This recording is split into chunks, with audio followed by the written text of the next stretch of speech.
Good evening, everybody. Welcome to the John F. Kennedy Jr. Forum at the Harvard Kennedy School. My name is Trey Grayson, and I'm the director of the Institute of Politics, and we're glad to have everybody here tonight for a great forum discussion. The forum tonight's going to be moderated by Harvard Kennedy School Professor Meghan O'Sullivan. Meghan was an IOP Fellow in 2007 and is currently the Jeane Kirkpatrick Professor of the Practice of International Affairs. So please join me in welcoming Meghan. She'll introduce the rest of the panel and moderate the forum.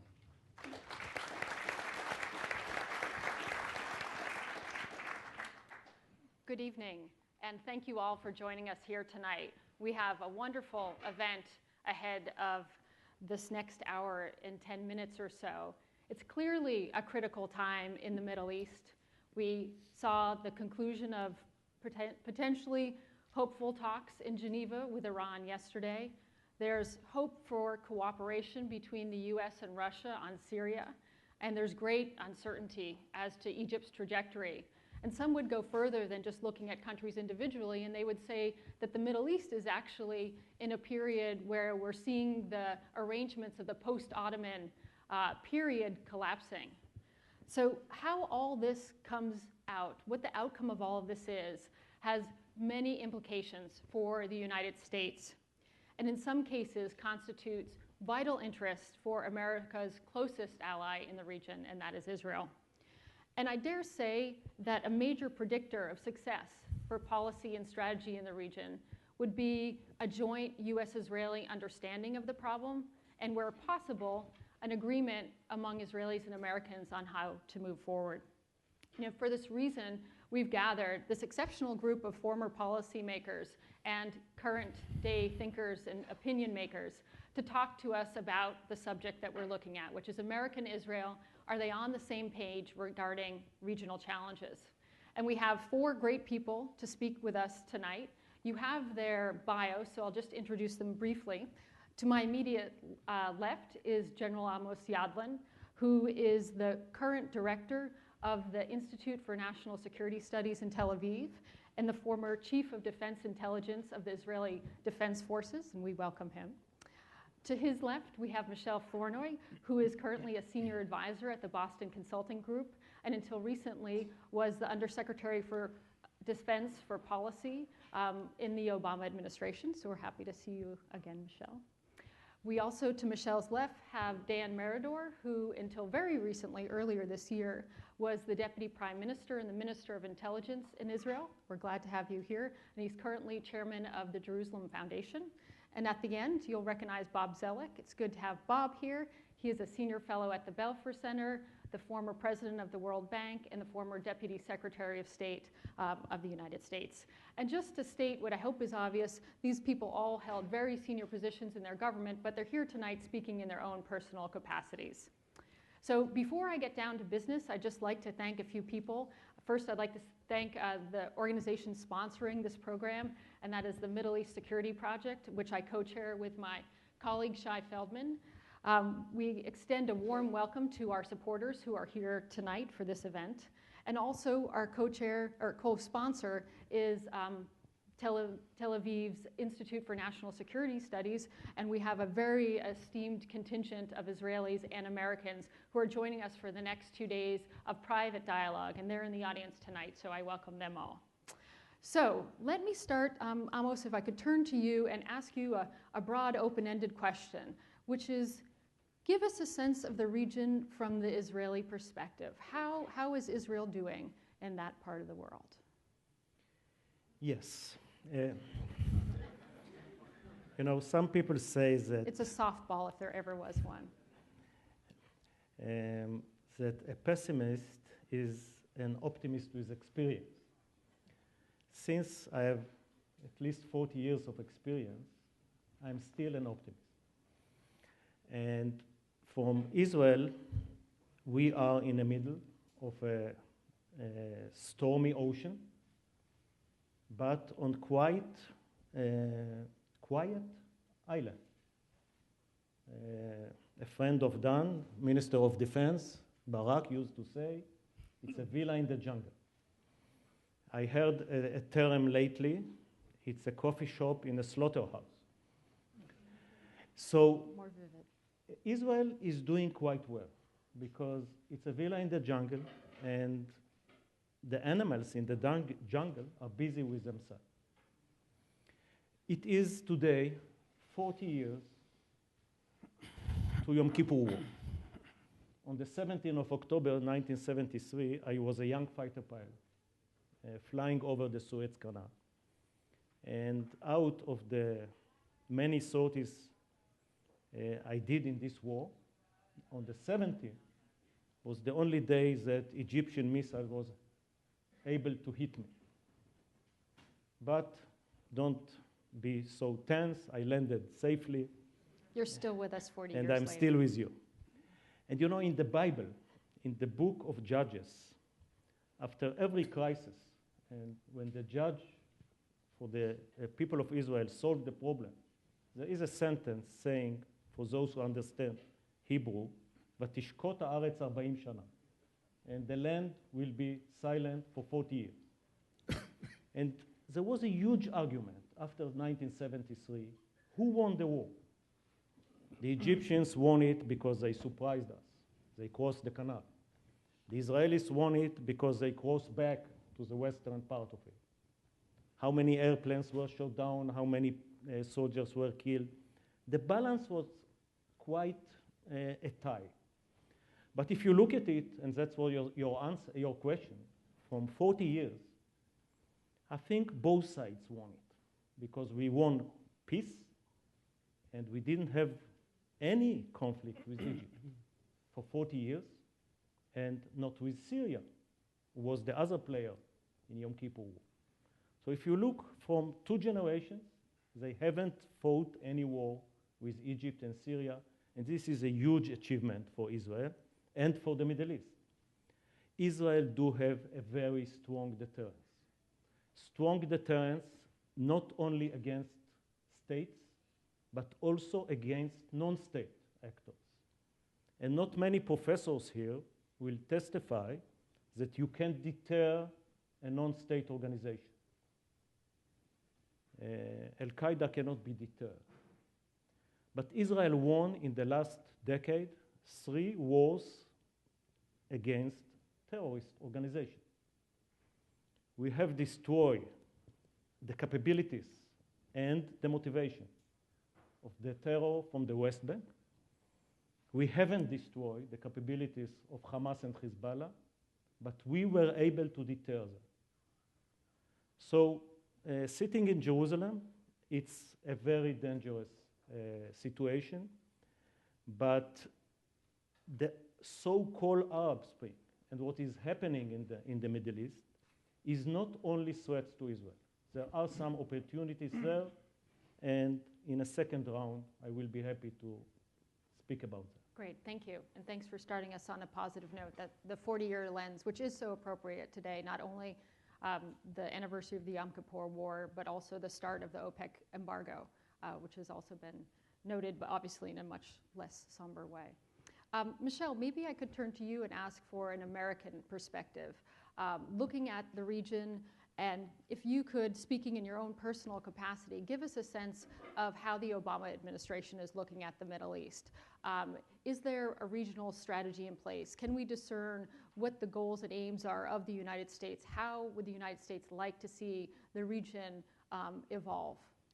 Well, let me start by saying I'm usually an optimist by nature, and it's rare that I'm more of a pessimist than you are, but Amos. But you know, when I look at the region, I see some very fundamental shifts and changes that I think are likely to take the next generation to play out. You see Arab publics fundamentally questioning the form of governance that they've accepted for many, many decades, and now asking for something more with a greater voice, greater participation. You see fundamental tensions between sectarian tensions, Sunni, Shia, now erupting into open violence and conflict. You see I think Iran seeking to not only acquire nuclear weapons with the potential that that could foment further instability and a cascade of proliferation in the region, but also really playing a game where it is consistently sponsoring terrorism, instability, proxy groups around the region, and so forth. You have many countries on the periphery of Syria now very much threatened by the instability and the potential for spillover, looking at Iraq, looking at Jordan, looking at Turkey, and so forth. So I hate to be the dark cloud after Amos's optimism, but I think the region is in deep turmoil, and it's likely to remain so for some period of time. That said, I think American interests in the region have remained quite stable. We still care about the free flow of oil and the stability of energy markets, even as we gain greater energy independence, because we care about the pricing of a global commodity. We care about the security of our ally Israel very deeply, and the security of core partners. We care about preventing further proliferation of WMD, and we'd like to even see it rolled back, as I think is starting to happen with chemical weapons in Syria. We care about preventing violent extremism from gaining a safe haven in the heart of the Middle East. So I think those interests have long been on the U.S. list and remain so today. But what's different now is with this upheaval, with this turmoil, with these new dynamics, is America's leverage has changed. Our engagement is still needed, our leadership is still needed, but the game, how we use our influence necessarily is changing because of the very different circumstances on the ground. So let me stop there and we can explore any of that. Before I go to more specific country issue areas, Bob, might I give you a chance to jump in if you want to say anything from the economic perspective? Michèle mentioned the changing energy balance, and certainly that's something that's very different of the last couple of decades, but also the economic challenges that exist in many of the Arab societies that are in transition. Well, I'd be happy to address that, but I was hoping to address your general point. Is that okay? Yeah, of course. Because as I was trying to reflect on what I think is some uncertainty about U.S. policy in the region, I thought there's 4 factors that contribute to this. One, if you reflect on President Obama's election, he ran as the anti-war candidate. This is how he beat Hillary Clinton. And he clearly wanted to get out of Iraq. He wants to get out of Afghanistan. If you look at the policies of Libya, Mali, Syria, and I think in this sense he's reflecting a national mood, is very, very wary about any use of force. So that leaves some ambiguity about the big question of Iran. Second, the administration then set out a statement of policy about pivot to the east. And I think, again, this reflects a feeling by the president and perhaps many others that there's been a lot of commitment to this region, there's a lot of frustration, perhaps a desire to perhaps have a little less engagement, but the reality is you can't detach. Third, I think if when one looks overall about President Obama's inclinations, and again, I think in this sense he reflects some of the mood in the country, there's a frustration about well over a decade of fighting al-Qaeda and Islamic terrorism because it involves things like military commissions, Guantanamo, things that are frustrating. But again, and I think the reality is when the administration tried to suggest that al-Qaeda was sort of at least very disabled, if not on its last legs, the reality has proven different. So this reality keeps intruding on this. And then the fourth is, it's very clear that the president has no particular association with the old order of the Middle East, but has he really engaged the new order sort of trying to break out? And I think if you put those 4 together, there's a little bit of uncertainty in the region about how to comprehend U.S. policy. In other words, this is not a policy of power and interests a la Henry Kissinger and Jim Baker. It's not the freedom agenda of George W. Bush. Maybe in a difficult environment like this, it's hard for good or ill to have a big strategy. So it tends to be a case-by-case policy coming up. But what I then think, in some ways you can see this with the Secretaries of State. Secretary of State Clinton basically tried to stay out of the region. She had Senator Mitchell with a sort of a not very effective effort. Secretary of State Kerry is putting himself in as the peacemaker in a very active role in the region, and the question is whether the president will support this. So it's a little bit hard for people to read in the region, and I guess what I would conclude is that in the Saudis and the Gulf countries now are probably saying, after whether fair or not, their sense of what the U.S. position was with Mubarak in Egypt, that if they get in trouble, they're not going to be able to rely on the United States. I think the European allies, insofar as they have a role, have seen an uncertainty about U.S., a little off-on, sort of sometimes connected, but sometimes not.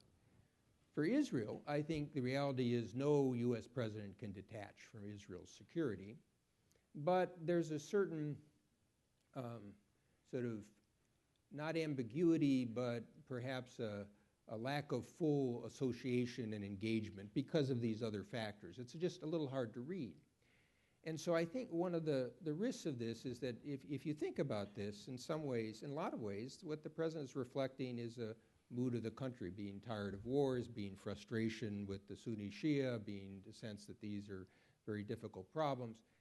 But I think perhaps the missing part is that this is a region more than any other where power and the sense of power, and frankly a sense that the U.S. has to play a leadership role, even though everybody's going to criticize it, is fundamental going forward.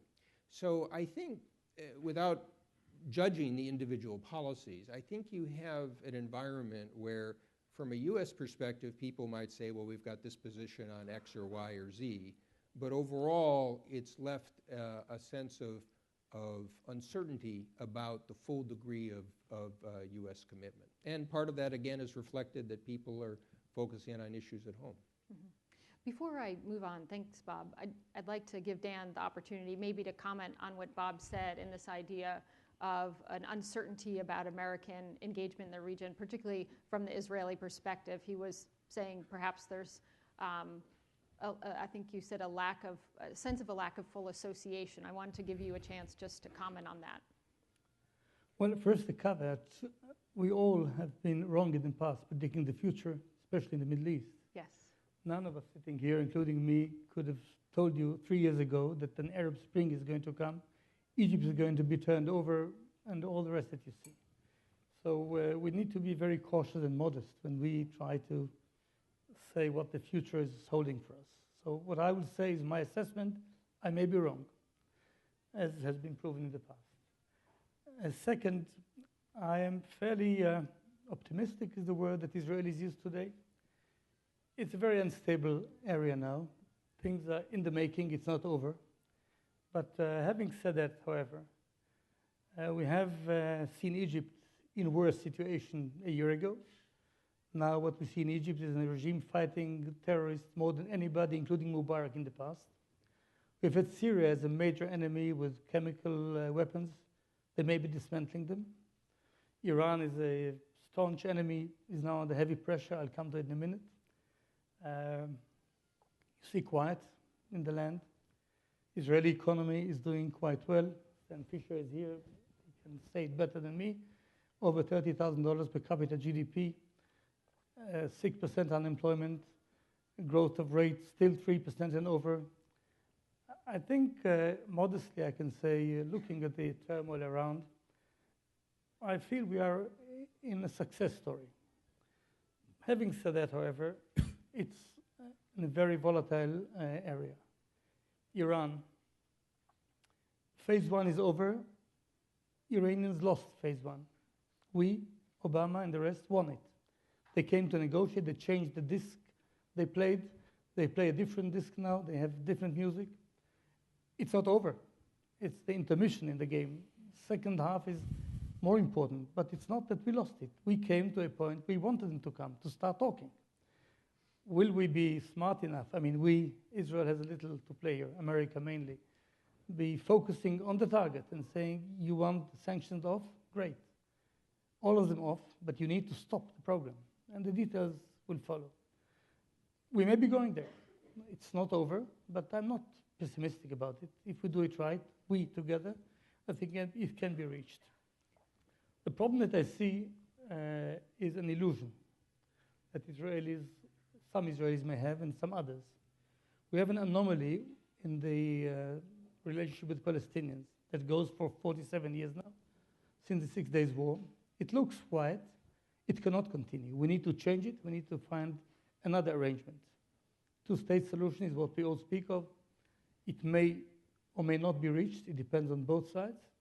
For me, the Israelis have to set a target for ourselves, with or without an agreement, to try to create a border for us and offer them a real opportunity. I'm not sure we're doing that well enough. So America has an important role here, of course. And it's not that America did not show force and use force, maybe the opposite. There was a very significant show of force by America with Iraq, with Afghanistan. When you use a lot of force, the first reaction is shock and awe, how great you are. The second is that all you can do? We got it. So the limits of your power is seen as well. So America's after that exercise by Bush and then Obama. If America is seen the way that you described here, it's problematic. Not that much for us. We are in that camp. For many Arabs, and for us, I'll end with that, a strong America is crucial. Not only because we are allies, because this is the power that will have a way with our neighbors, enemies, friends, and we need America to show the strength that it can show for America and for us. So I'm not pessimistic. If we do it right, we can do it better. Great. Well, let's drill down on some of the issues that you introduced into the conversation. And Michèle, we'll start with Iran. And certainly from an American's perspective, you see a change, I don't know, as Dan said, in the mood music, but certainly since President Rouhani has been elected, there's been a little bit of shift, at least in the atmospherics.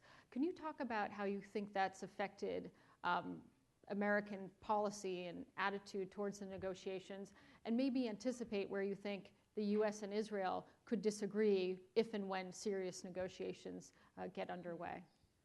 So if you go back to the original objective, the objective has always been to get Iran to come back into compliance with its obligations under the Non-Proliferation Treaty. And I think the Obama administration from the beginning sort of offered both a negotiation opportunity. Iran did not walk through that door seriously before, and so pressure was applied. Tremendous historic effort to put together an international coalition to impose sanctions that have really had real impact on Iran's economy, valuing its currency, affecting its economic activity, increasing unemployment, and so forth. And at the same time, backing that up with military preparedness and planning and posture to ensure that all options are on the table, including the potential use of force to prevent Iran's acquisition of nuclear weapons. So that was the stage that was set, and I think what the change that you've seen embodied by Rouhani coming to the table is a result of that effective pressure campaign. And it's very clear that Iran's objective is to get relief from sanctions. That's what they're at the table for. The question is, what do we get in return for that? And my own view is that we have to press for a truly comprehensive, definitive deal that deals with the nuclear program in a very clear, verifiable way before we get to the point of significant sanctions relief. My own view of this, again, I am now out of government, but my involvement in the early days of the formulation of our Iran policy is I think the president and the administration is extremely clear-eyed about Iran, about how they come to the negotiating table, about what needs to be done. I do think that it's very important to the U.S.-Israeli relationship that we have very intensive consultations, that we try to get on the same page about what are the objectives with regard to enrichment, what are the objectives with regard to verification and so forth, that we stay, as close as possible in terms of setting the terms for what is an adequate and comprehensive deal. Great. Amos, certainly we've heard from Prime Minister Netanyahu, who has called Rouhani a wolf in sheep's clothing, wanted to get that right, that maybe there's a different, at least initial perception on the Israeli side. And does Israel have the luxury of being in a different place than the United States on this issue? Or does there have to be some kind of convergence? And to ask you a very specific question, is the demand for no enrichment, is that viable? Is that feasible, you think, in the current context of the negotiations? And is that something Israel will stick to? Yeah, I think what's really important is what kind of agreement will be achieved at the end. At the end. And we have to be on the same page on what is a good deal and what is a bad deal. Right. So the fact that Rouhani was elected belonged to my optimism. Morsi was outset, chemical weapon is going out. Rouhani was elected. He is not a liberal. He is not Gorbachev. He is not somebody who is going to change the regime. All the liberals and the reformists are in jail. And if they are lucky, they are in house arrest. Mm-hmm. But he is part of the regime. But the people of Iran gave us a signal, gave the regime a signal that they want a change. So I don't know whether he is a wolf or a sheep or whatever. I am highly recommend to test it, to test it. And the devil is in the details of the agreement. I'm not impressed from the smiling. I'm not impressed from the wording. I'm not impressed from their willingness to negotiate, because I know that this is the consequences of the sanctions. And I'm very happy that the sanctions finally bite strongly enough that they will come to negotiate. I want very carefully to see what kind of agreement is achieved, because we are in a way in a win-win-lose situation. One win is a good deal that will stop Iran from achieving a nuclear weapon. The second win is exposing that Iran is cheating again and give more legitimacy to another options. The lose is a bad agreement. So you may ask me how you measure a good or a bad agreement. And I cannot realistically think that we can achieve all the parameters that not Bibi Netanyahu demanding, the U.S. Security Council demanding zero enrichment. But I really think that what we have to see is whether the Iranian clock is going backward 2 years, at least. So if they violate the agreement, and they will, at least you have 2 years to react. Because the same name, Rouhani, was the one who reached an agreement with the Europeans in 2003. When there was an efficient leverage vis-à-vis the Iranians. At that time, the Bush administration moves in the Middle East looked like very threatening to the Iranians. You were on their western border in Afghanistan, what seems in 2002 to be a very successful campaign. Another very successful campaign seems to happen in Iraq.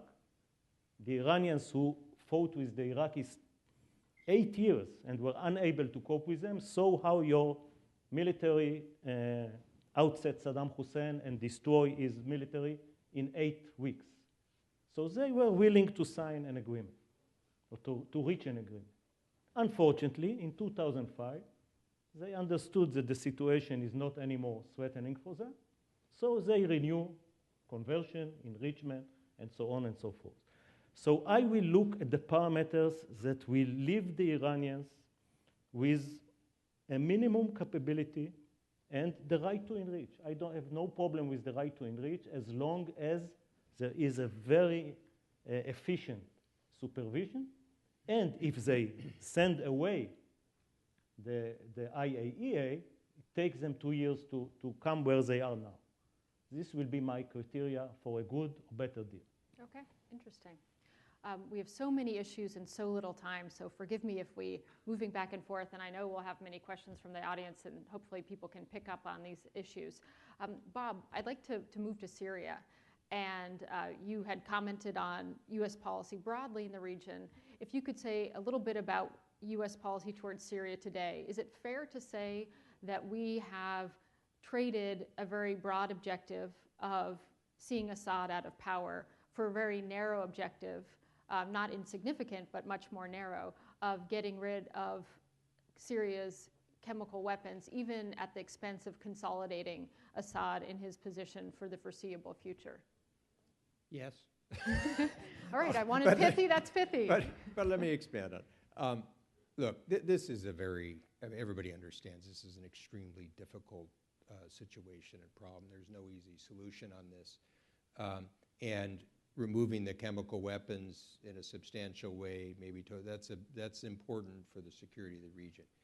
But recall the template where I was trying to start, which was in this region, most of all, sort of the raw sense of power. And out of this, what I would see is that Assad is further legitimated, and this is the man who was supposed to be totally removed. The so-called moderate forces have been weakened. The al-Qaeda and their derivatives basically have been strengthened and say that you can't rely on the U.S. and the West. I suppose in a general way, Hezbollah and Iran, who've been supporters of Assad, have been strengthened. Russia's been strengthened.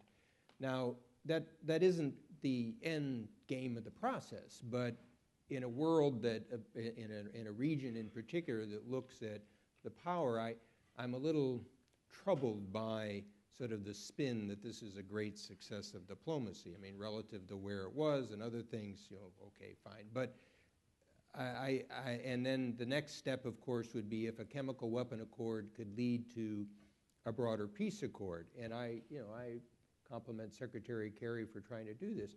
But as I look at the raw facts on the ground, even if the Russians and the United States reach some agreement, how are you going to stop those forces from wanting to kill each other? How are you going to stop the al-Qaeda forces? They're not going to accept any agreement.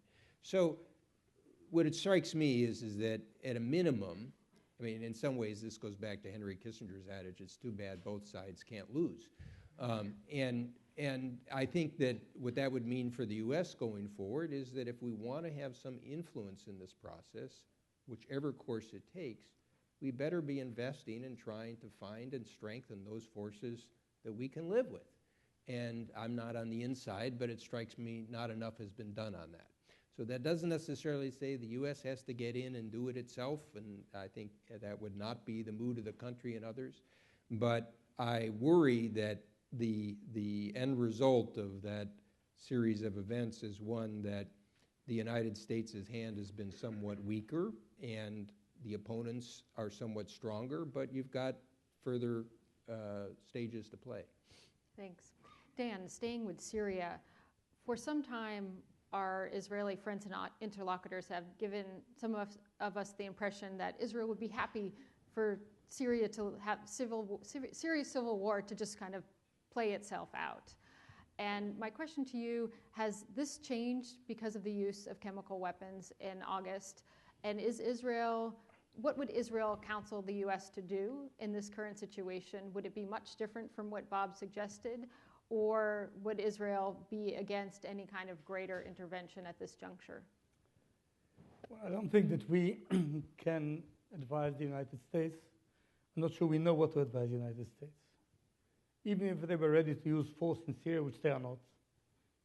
But from our perspective, if the Assad regime had fallen, it would be a major blow dealt to this axis of evil, so to speak, between Tehran and Damascus and Hezbollah. And if you look at the region and the destabilizing power of Iran and its allies, it would have been a very important move. But one has to say immediately, one doesn't know, I don't know, what would have been the alternative. The idea that there is an opposition to Assad was wrong. There's no opposition. There are oppositions in the plural, many of them. And I tend to believe, although I don't know what went in the corridors in the White House, that the reason for the Americans not moving in spite of the chemical weapons used, is that they didn't know what the alternative would be, even if Assad fell. And I must say it's an open question. If Assad fell, what would we have in Syria? Another dictator, a failed state disintegrating to sectarian groups, Al-Qaeda, I don't know. I have to say it's not an easy question at all. But I think that the role of America was described very well by Bob, I think. And I want to connect something that he said to what Amos said about the test to Iran in a way. I have another test on top of the one that Amos put in. If there is an agreement that the Saudis think is not true, they will develop a bomb. So it's not enough, or buy one. It's not enough to convince us or do something to tell us, be quiet, it's all right, we are friends, we'll defend you. There are players in the region that would not have an Iranian nuclear military power, and they would go for their own nuclear power, and there's enough money and other ways to get nuclear weapons in the Middle East. And this is a great danger. So one needs to think not only of how the Israeli government would be persuaded, the Israeli people, the other players, the Arab moderates, so to speak, some of them say it. If Iran gets nuclear, we get nuclear. So this is another test. Don't go for an agreement that will satisfy some people here, or maybe even in Jerusalem, but will not satisfy the Arab, Saudis, Turks, Egyptians, and others. A very important role. Now, Syria, I don't know what the end result. No doubt Assad got some time now. He was seen as on the verge of falling. But I want to add the element that was mentioned is Russia. Russia, with very few cards, play the game here. They put their foot in the door both on Iran and on Syria, not allowing the others in the world, led by America, get their way to the Security Council and sanctions against Iran or on Syria. And I have to say that this axis that was seen falling, helping Assad to survive, Hezbollah and Iran in real fighters and money and advice and intelligence and whatnot, and Russia from behind, they gained something here. Will the Russians be a new player trying to do something with the Americans? Will be this a new model for the world?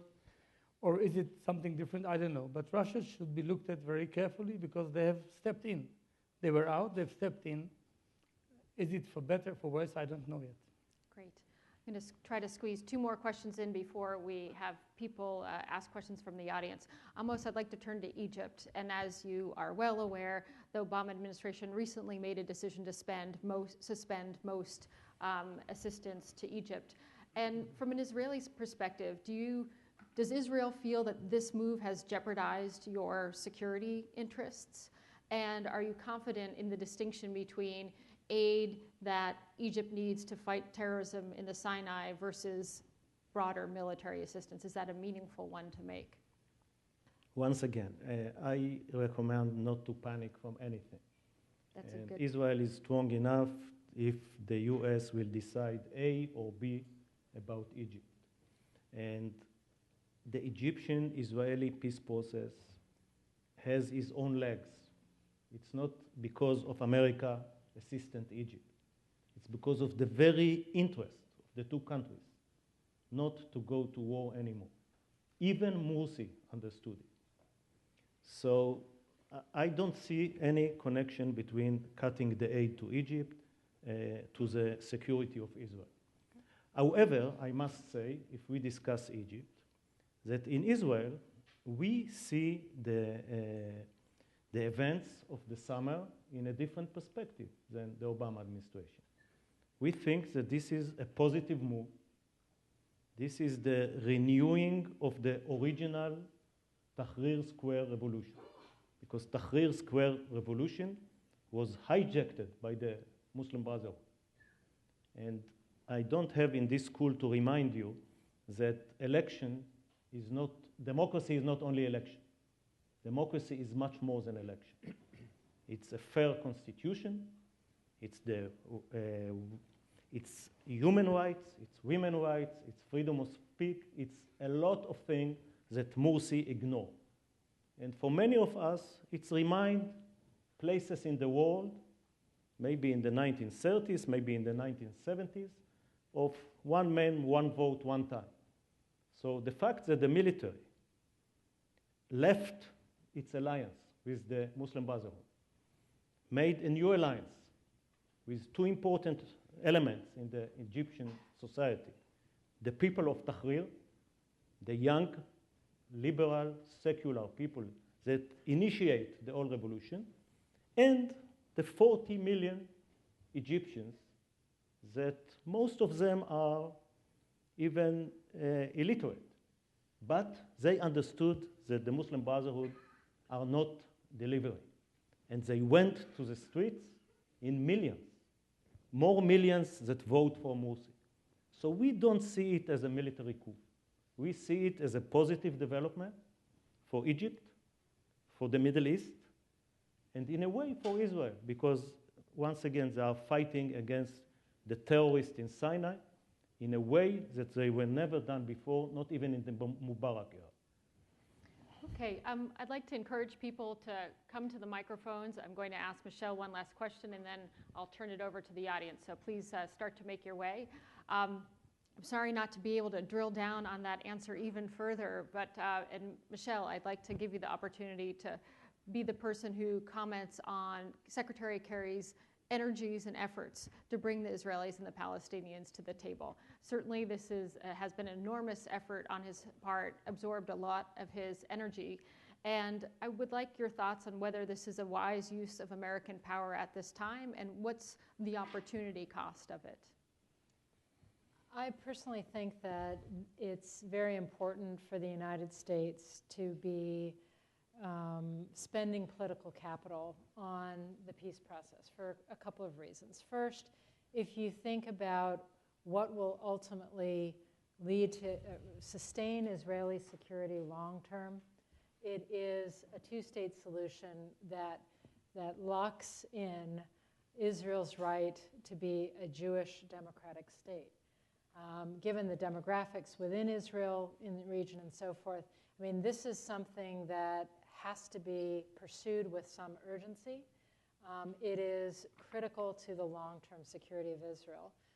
So I think there's a strong argument there. The other thing is, I think when the United States is not seen to be playing a leadership role in the peace process, that is fodder for a narrative that the Al-Qaedas of the world, the violent extremists of the world, use to sort of fan the flames of radicalism, of anti-Americanism, of anti-Israeli sentiment, and so forth. So I do think it's an important effort, and so I would personally applaud Secretary Kerry for pursuing it.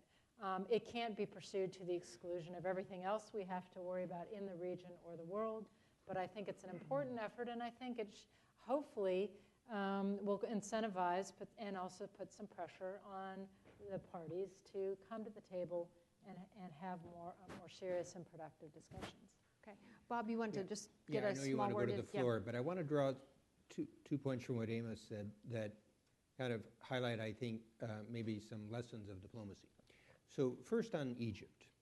Look, if it were up to me, Morsi would have stayed around longer, and he then would have shown that he couldn't govern the country, and it would be more likely that it would prevent a martyrdom for a future generation. Okay?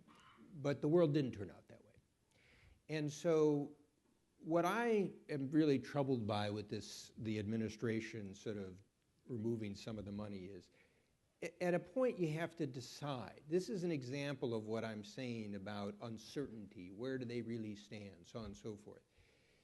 Right now, whether Sisi and the military did exactly what you wanted or not, they feel their lives are on the line. They're not going to play on the edges here. They're going to make sure that the people that they're worried could hang and kill them are taken care of for now. And it strikes me that the U.S. has to decide. We may not like this, but we have to decide, are we going to back the military and use our full support for the military to push them to the next stage? whether it's the constitutional process, Sisi not running. I do think, I'm not an expert on this, but there may be some possibilities to become more inclusive because the Muslim Brotherhood is sort of splintered.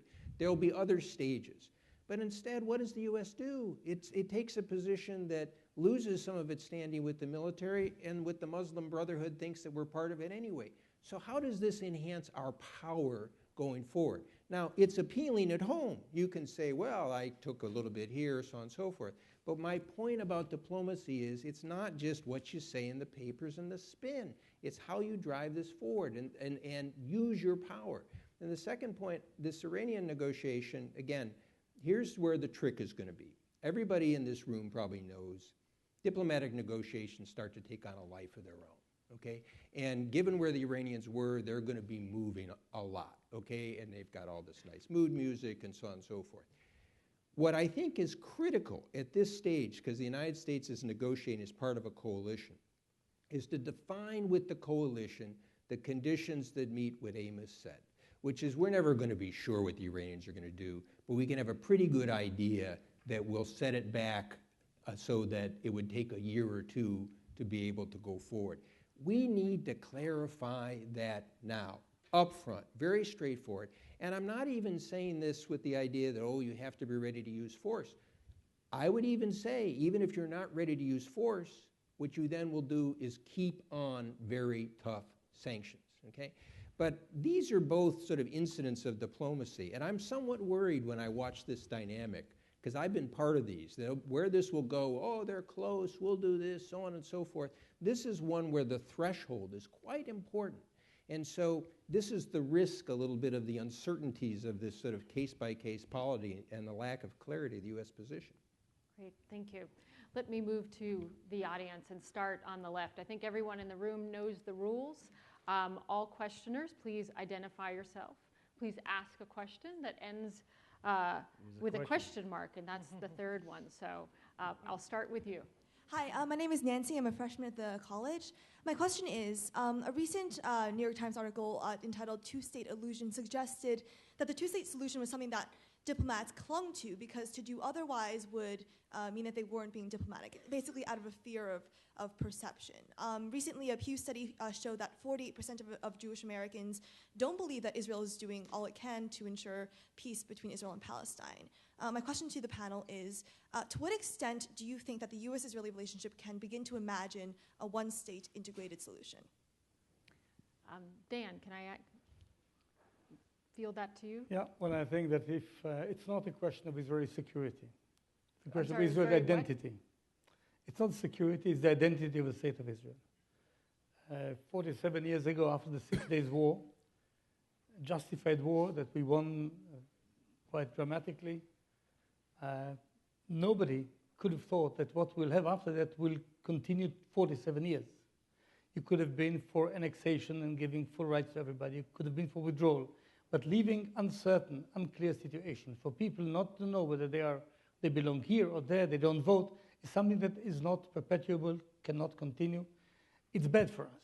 It's so bad for us that I think that we need to try to change it, even if we can't have an agreement with the other side. I have to say, Israeli government may be under criticism. I myself criticize part of it, but I have to say, honestly, the previous government, the good government, previous government of Mr. Olmert, tried everything in the book. Udi Dekel sitting here could testify to that, to reach an agreement, offering everything, and they were rejected, in fact, by Abu Mazen. So I'm not sure there is an agreement, even if you want. Only think of that. He doesn't control half of the game. Gaza is out of his reach. We speak of demilitarized state. Can he take one of the missiles, the 10,000 missiles of Gaza, and drop it in the sea? Nobody will listen to him. So is there an agreement? I'm not sure. I think we should go for this, but I think that our goal should not be an agreement, and that's it. Our goal should be to create a border for Israel. Even if we can't do it fully, there are a lot of things we can do now, like stop all settlement activity on the other side of the blocks of the fence, or the green line, the fence. Like giving more and more authority to Palestinian authority on the other side, even in Area C. And other things that can be done even now, even without an agreement. I would not take the army out, the minimal army that I need, because I saw what happened in Gaza. I wouldn't repeat it. So there are things we can do. If we say, are there agreement or nothing, there may be nothing. So we need to do it now. One-state solution is a possibility, but it will not be what we dreamt of. It will be a binational state, 55% Jews, 45% Arabs, something like that. We are a majority, unlike South Africa or things of that sort, totally different. We are still a majority, but it's not a nation state. And looking at the hatred and the fear on both sides developing in the last 47 or 60 years, I don't think it will work. So I think it's the logic that 70% of Israelis see and speak in every poll, and everybody in the world knows that if there is an agreement, it is a two-state solution. It's not easy, it's full of risks. We need to try to go that way, either with an agreement or try to bring it as close as possible, even without an agreement. Thank you. Up in the galleys, I guess. Yes, hi, I'm Jenny. I'm a freshman at the college. And I wanted to ask about the ultra-Orthodox community in Israel. It's a population that's growing faster even than other populations in Israel. And it's also a population that largely doesn't sort of recognize Israel as a state that should exist. And I was wondering if you saw any security threats coming from that population, and if there are any also specific examples of the way in which they might pose a threat. Amos, how about that one for you? I hope I understood what you asked, because I can't see you. It's like an inquiry in when you are in prison. Assuming that you ask that, are we worried from the Orthodox population of Israel? We are not. Unlike the conventional wisdom, the Israeli public is not become more religious or more going to the right. The last election show everybody that it's the opposite. The Israelis are moving to the center, the religious people are out of the government, and it's a secular government more than the previous one. Israel is a very pluralistic country with a lot of ideas. 2 Jews, 3 ideas. And 6 million Jews, 12 ideas, 12 million ideas. And people are it's a vibrant, dynamic democracy that moving back and forth on many issues. Many issues. And the Orthodox have the rights to have their ideas, even within the Orthodox. You have settlers, which are very much to the right. You have Orthodox movements that are for peace. There are ultra-Orthodox that doesn't care about political issue. They care about religious issue. And they join a coalition that gives them more to their own needs. So I know that from time to time in this country, people try to describe Israel as going after the settlers, going after the extreme religious, going after the ultra-Orthodox. The core of the Israeli society is secular, very much in the center, and I'm not worried from an internal threat. Great. Over to this gentleman. Hello, my name is Wright. I'm also a freshman in the college. There is only freshmen here? You're just the fastest to the microphone, the youthful. One of the kind of events in Congress that got less noticed with the debt ceiling kind of battle was a bipartisan group of lawmakers put out a statement saying that they opposed any change to the sanctions on Iran, and some called for more sanctions on Iran. And also, conversely, when President Rouhani returned from the United Nations, there were groups of hardliners that greeted him that were not at all pleased that he was even considering reopening negotiations. So even if the leadership in the United States in Iran is willing to come together and try and hash out an agreement, is an agreement that could satisfy their domestic constituencies possible? And if it is, what could the diplomats do to sell that agreement and to make it more palatable to more people? Michelle, would you like to? It's a great question. And I think there are challenges both in the United States and Iran in terms of delivering the domestic political consensus behind any agreement that is achieved. I think it's a much more manageable problem in the United States. I think if we get a good agreement, if it's an agreement particularly that Israel is comfortable with, that other friends in the region, the Saudis, UAE, and others are comfortable with, it's a good agreement that we can stand behind. I think our domestic we can form a consensus to support it. I think Rouhani's job is a lot tougher because I think there are elements in the Iran, not only in Iranian society, but particularly in the power elite, particularly the Republican Guard, hardline elements that really don't want to accept any real limits on the program whatsoever. And so I think the issue that you're raising is a much more serious one on the Iranian side. And we'll have to see how that plays out. Yes. Hi, I'm actually also a freshman. My name is Max. And I have a question probably more aimed at the two former American policymakers on the panel. Obviously, the United States and Israel have a very strong, very long-standing alliance. But I think there's no question that while the United States gets a lot of benefits from supporting Israel, there are also negative side effects. Probably one of the reasons that so many countries in the Middle East tend to dislike the United States is that we are strong allies with Israel.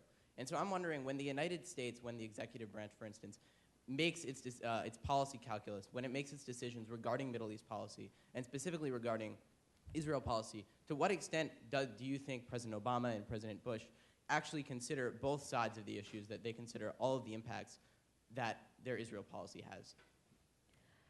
Bob, how about you, since it's a... I'll do the later period. Well, okay, I'll go first. The support for Israel is very bipartisan, very strong.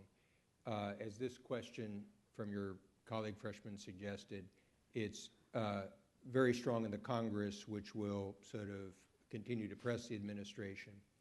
It also has strong societal roots. So one of the biggest changes over the past 20 or 30 years is the connections of Israel with the evangelical community. It wasn't always that way, And so for any administration, the real question will be where there's any difference, whether to take that difference and take the political hit at home, okay?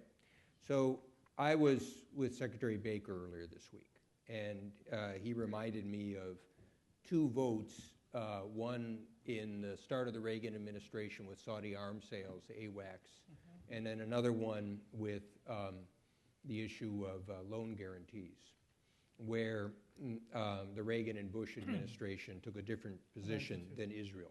Okay, and the reality is, and this has not escaped Presidents Clinton, Bush 43, or Obama, they paid a big political price, a very big political price for doing that.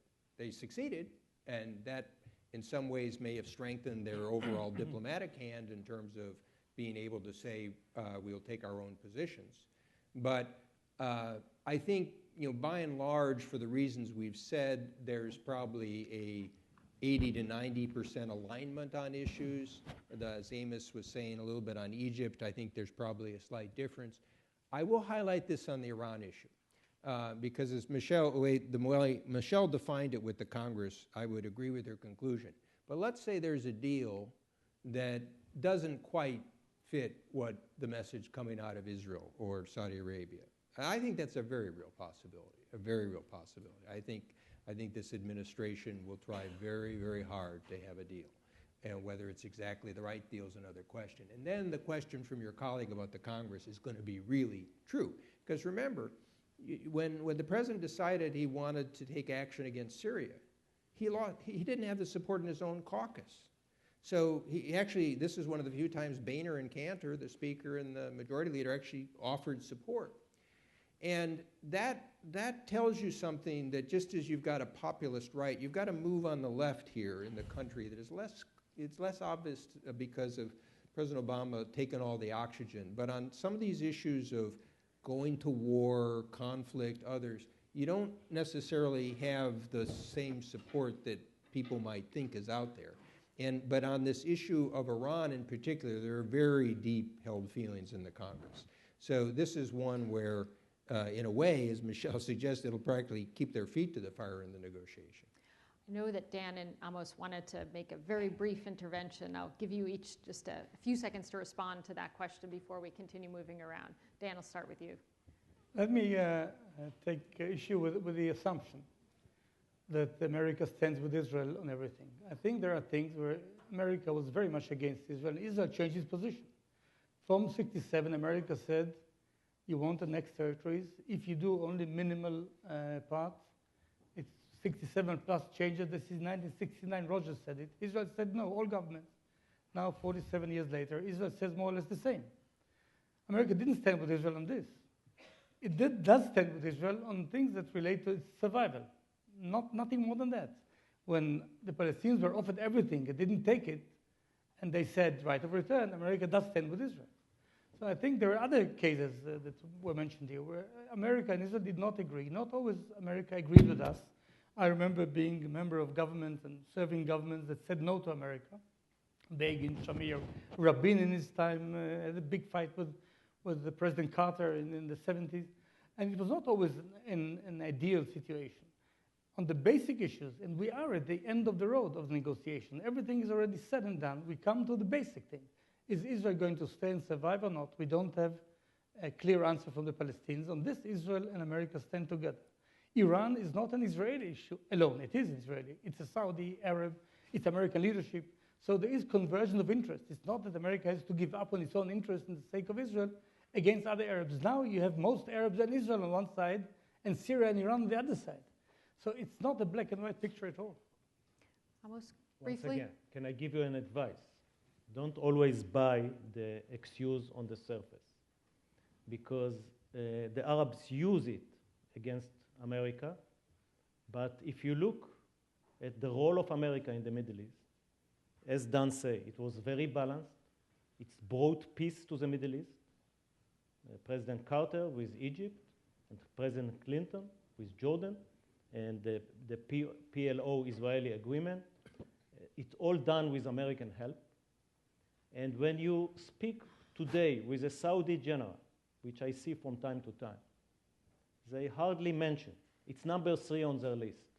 Number 1 is how America throw their ally, Mubarak, under the bus. Number 2 complaint is why America is doing nothing about Iran. And then they will always say the Israeli-Palestinian issues are not helping to help. They are not helping to solve. And we see Secretary Kerry invest so many of his time in this. So the argument is not coherent.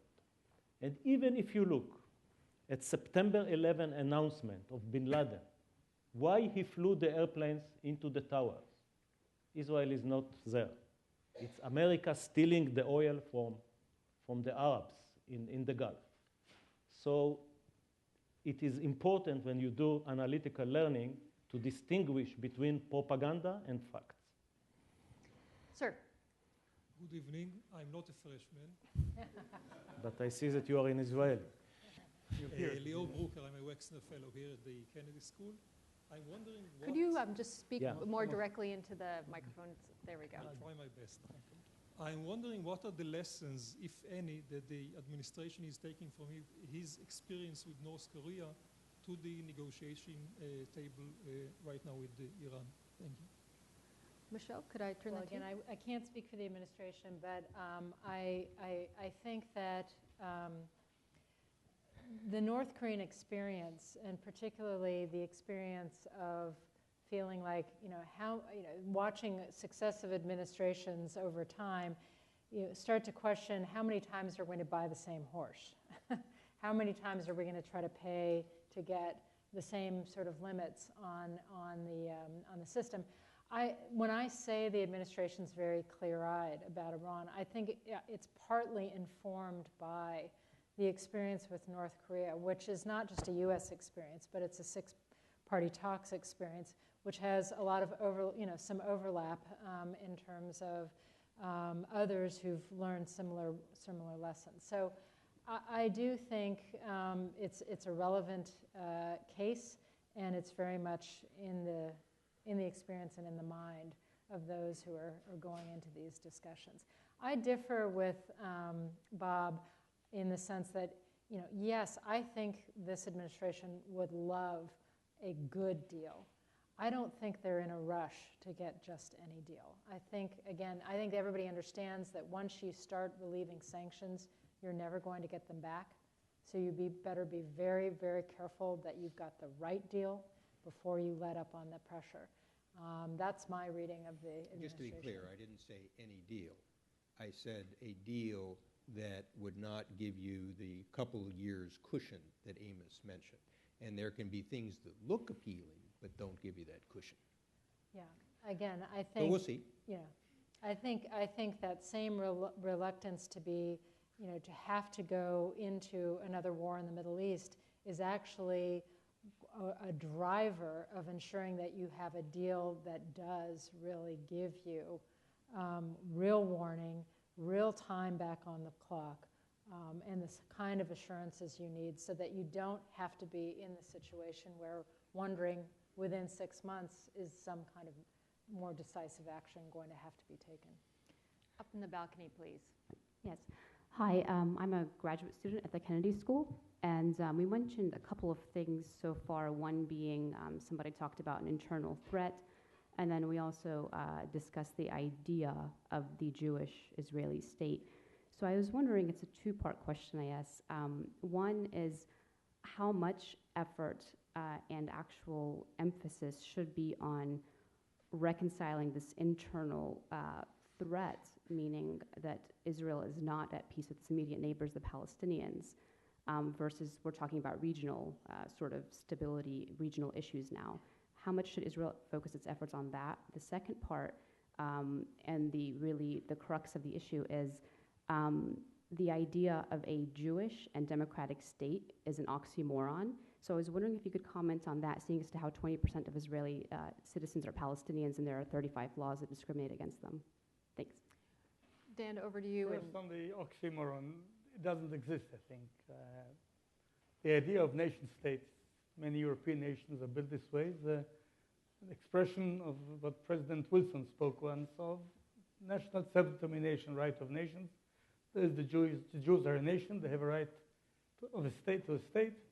They don't have a state made only of Jews, they're about 20% of Arabs.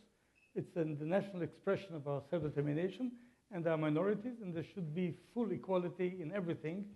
No discrepancy. You can be a Jewish state in the sense that it's the expression of our self-determination, and still it's a fully democratic state for everybody, the same.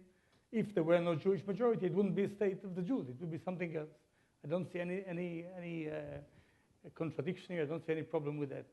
Jewish, in that sense, doesn't mean religion. It's not a religious state at all. If Jews were only a religion that didn't deserve a state, there's no state given to religion. It's given to nations. This is the Zionist idea. We're a nation and we deserve a state, and we have minorities. We need to treat them equally, even with affirmative action for them, but I don't see contradiction. The other part is the region and the Palestinian-Israeli question. I don't think we should allow anyone to be contingent on the other. If we say we don't deal with the Palestinians unless everything is settled, we'll never settle anything. By the way, until Begin and Sadat had the agreement, this was the Arab idea. Don't deal separately. You give veto power to the extremists. If you get one and you settle it with him, great. We did it with Egypt, with Jordan. We tried with Syria, didn't work. Other countries who were in good terms with us, not officially, but take Morocco, Tunisia, Gulf states. We need to try to help the region. We can't do much there, I have to admit. On the table, they won't do it with us openly. It's dangerous for them.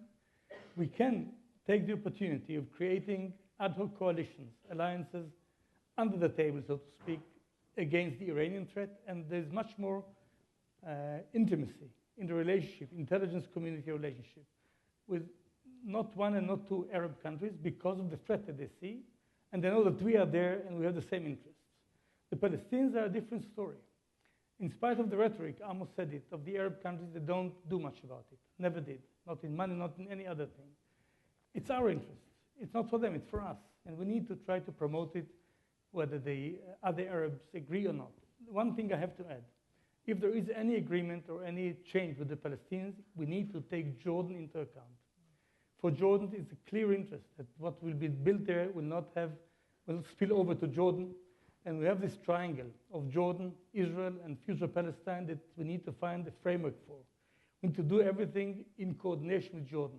It's a very important country, maybe the best ally we have in the region, very intimate in many ways, and their stability in future is our interest. So there is a connection, but we can't wait for one and not do anything with the other. The region is going through a major change. It was mentioned here. It's a battle of ideas between religious fanaticism and modern Western values. We saw it in Tahrir Square, we saw it in Tunisia, we saw it in all over the Muslim world. It's a huge battle. It's not over yet. We don't know how it's going to end, but we need to do with the Palestinians separately, regardless of everything else. And I'm sorry we have to take our last question now. I apologize to those who have been waiting, and I'll take it up in the balcony there. Good evening. My name is Yoav. I'm a freshman at the college. My question regards the Europeans. Frequently, they're viewed as the moderates when it comes to negotiations with Iran. Now, are the interests of the Europeans when it comes to negotiating with Iran any different from the interest of the United States? And if so, are the Europeans looking for a somewhat different agreement with the Iranians? Bob, do you want to take that? I think, and this goes back to the point that Amos and I are stressing, from a pure interest point of view, they should share an interest in not having Iran to have this capability. And therefore, it's very important, not only with the Europeans, but with the Russians and others, to talk about the dangers of not getting this right with the Saudis, the Turks, the region as a whole, because separate from interests, the politics, the society of Europe will want a deal. They will push at the margin to say, oh, the Iranians have done this, and these people are sounding good, and so on and so forth. So I think it's been quite successful. I compliment the Obama administration by putting together the coalition it has so far and holding them. It's been made easier because the Iranian counterpart has been so obdurate. Now you have a real challenge of diplomacy. So I don't think it's so much interest, but I think you better be ready for the society and politics of the diplomacy to say, oh, well, God, they've moved so far. Can't we meet them partway? That's what I'm trying to explain about. This is a different negotiation. If it's trade, if it's buying a house, others, you can often split a difference. This one has a different nature to it, and people ought to appreciate that coming in. One other small point, because you asked about economics, something that didn't come up, but I do want to stress. I think there's a big opportunity for Israel to use its economic dynamism, and you mentioned Stan Fisher and others, to position itself a little bit beyond this region in the way that we've talked about. I mean, you actually, if you think about what's going on in sub-Saharan Africa with some of the growth and some of the needs, but also, frankly, some of the concerns about Islamic radicalism, I think that there's now a chance, and I hope the U.S. could actually support this, to help Israel be not only seen as the Jewish state, the security issue in the Middle East, but as an economic dynamo and as a source of technology and innovation. And I think this has got a lot of untapped potential. Israel's still a small country. It can't do it everywhere, but from lots of experience, from what I see on the economic side, there's a lot of interconnectivity here that Israel still hasn't leveraged that could help it in its overall diplomatic position. And Amos, as our guest, I will give you the last word. I just want to say that the Europeans, in a way, are with a better positions on Iran than the administration. And why? There is, I think, two reasons for that. One is the range of the Iranian missiles. As you are close to Iran, to the missiles with the nuclear bomb, you become more sensitive and care about. So the Saudis are the closest, then Israel, then the Europeans, and you are still out of the range of the Iranians, but not for long. They are working on ballistic missiles that will be intercontinental. So the Europeans are worried from a nuclear Iran. Second, unlike you, they are not going to be energy independent. And they know that nuclear Iran will be a nightmare to the energy sector. So they really, their position about nuclear Iran are more close to the Israeli positions than to the US position. With that, I am sorry, very sorry, that I have to bring this panel to an end. We've touched on so many issues, all of which deserve more than an hour and 10 minutes themselves. That's why we have the weekend dialogue. Exactly, exactly. So some of us are very lucky we'll get to spend the next 2 days together exploring these things further. But I'd like to ask you to please join me in thanking our panelists for a great discussion.